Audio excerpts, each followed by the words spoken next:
کیا آپ جانتے ہیں کہ آقا صلی اللہ علیہ وسلم کا اسم مبارک سریانی زبان میں جو توریت کی زبان ہے منحامن ہے، جس کے معنی محمد صلی اللہ علیہ وسلم ہے؟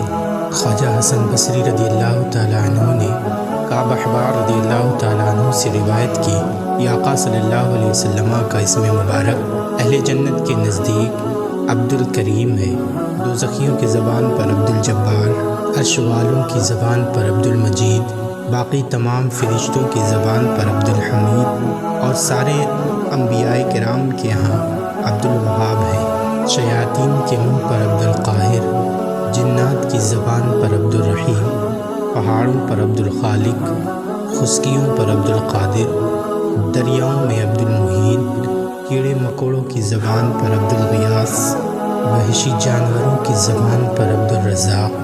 توریت میں موز، انجیل میں طاب، زبور میں فاروق، باقی آسمانی صحیفوں میں عاقب ہے،